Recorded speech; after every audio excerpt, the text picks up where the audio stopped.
Artem Henriksson. I'm the Executive Director of the Inner Development Goals Foundation and one of the co-initiators of the movement. First of all, I think we were all worried that we are not tackling some of the deepest challenges that humanity is facing. For example, the SDGs, we have the 17 UN Sustainable Development Goals, and we're not progressing. We're actually moving in the wrong directions on many of them. And when we asked many of the scientists working with these questions, they said that the inner is many times missing from the map. So there is a blind spot when we try to solve the problems, that we don't attend to the culture and to our individual capacities to collaborate, to think together. And we can basically do better to tackle complex problems and adaptive problems. And the Inner Development Goals is there to help us better work with the biggest challenges, both in our organizations, but also societies and planetary. So the Inner Development Goals gives a shared language to start with.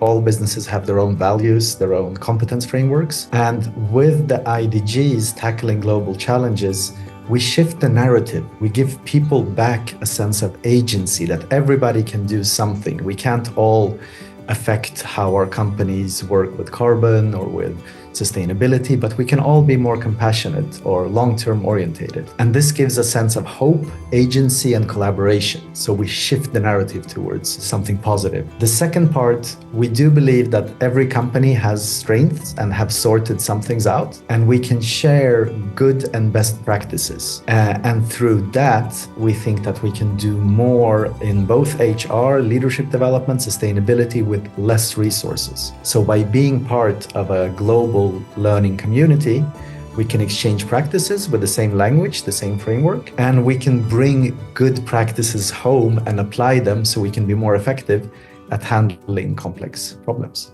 So different sizes of organizations implement them in different ways. There is a good white paper on our resources on the webpage. For example, Icebug, Swedish Patagonia, or Stena, they have really embraced the IDGs and implemented them as the skills they are working with throughout the whole company. Everybody knows about it. Everybody works with that framework and reflects on which skills they have, which they want to build.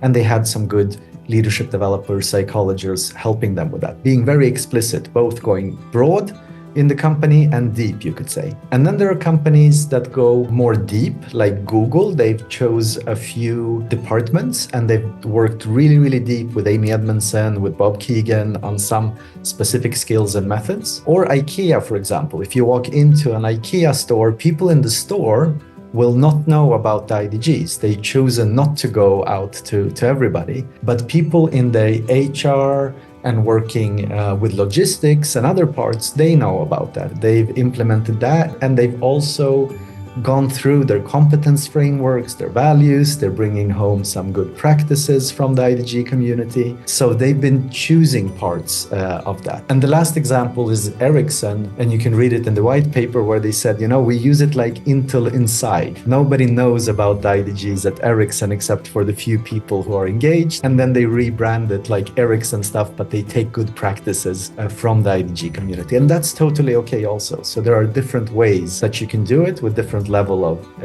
involvement, and it's all good because we're here to be open source and to accelerate and help people be better at navigating complexity and getting good methods and tools for that. So I'm so happy that Chemin 28 is happening. I've seen all your happy faces that are coming together. It looks like a beautiful community with diverse skills. And I think it's really important that we contextualize and bring it home into our own language and to share our ways of reflecting on some of the challenges we're facing, but also our ways of working with some of those skills or sense making together. So I'm really, really happy the community is coming together. And one reflection that, as this is happening in Europe, that I would like to send with you, don't make the mistake of thinking that inner equals individual. It's a very Western trap, and also us in the Nordics, we sometimes fall into it. Inner is just as much collective, so it's not about putting it on the individual to develop or how the individual should grow. It's even more about the culture, the processes, the policies, policies, the structures that we build in our organizations, how can they support